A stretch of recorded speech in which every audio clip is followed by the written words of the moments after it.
रामानुजन आज भी न सिर्फ भारतीय बल्कि विदेशी गणितज्ञों के लिए प्रेरणा स्रोत हैं।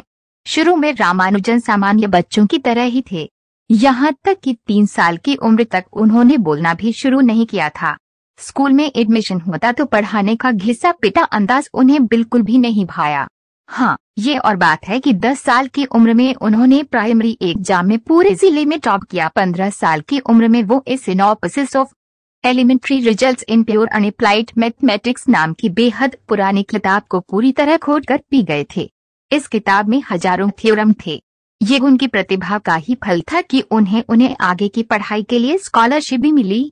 रामानुजन का मन सिर्फ मैथ्स में लगता था, उन्होंने दूसरे सब्जेक्ट्स की ओर ध्यान ही नहीं दिया। नतीजतन उन्हें पहले गवर्नमेंट कॉलेज और बाद में यूनिवर्सिटी ऑफ मद्रास की स्कॉलरशिप गंवानी पड़ी।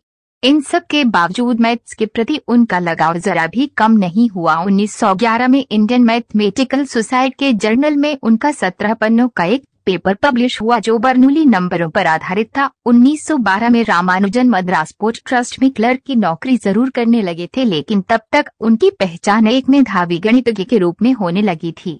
इसी दौरान रामानुजन उस समय के विश्व प्रसिद्ध ब्रिटिश गणितज्ञ G.H. हार्डी के काम के बारे में जानने लगे थे। 1913 में रामानुजन ने अपना कुछ काम पत्र के जरिए हार्डी के पास भेजा। शुरुआत में हार्डी ने उनके खतों को मजाक के तौर पर लिया, लेकिन जल्द ही उन्होंने उनकी प्रतिभा भांप ली। फिर क्या था, हार्डी ने रामानुजन को पहले मद्रास यूनिवर्सिटी में और फिर कैम्ब्रिज में स्कॉलरशिप दिलाने में मदद की। हार्डी ने रामानुजन को अपने पास कैम्ब्रिज बुला लिया।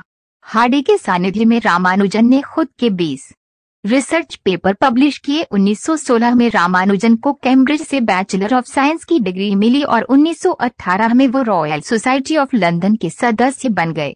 भारत गुलामी की जंजीरों में जकड़ा हुआ था और ऐसे समय में किसी भारतीय को रॉयल सोसाइटी की सदस्यता मिलना बहुत बड़ी बात थी। रॉयल सोसाइटी के पूरे इतिहास में रामानुजन कम आयु का कोई सदस्य आज तक नहीं हुआ है।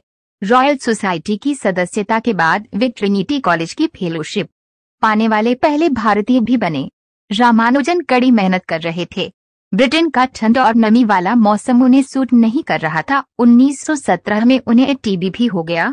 स्वास्थ्य में थोड़े बहुत सुधार के बाद 1919 में उनकी हालत बहुत ज्यादा खराब हो गई और वो भारत लौट आए। 26 अप्रैल 1920 को 32 साल की बेहद कम उम्र में उनका देहांत हो गया।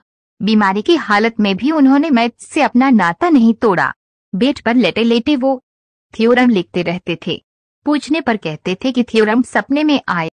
अगर आपको मेरा ये वीडियो पसंद आया हो तो उसे लाइक, सब्सक्राइब, कमेंट और शेयर जरूर कीजिए। धन्यवाद।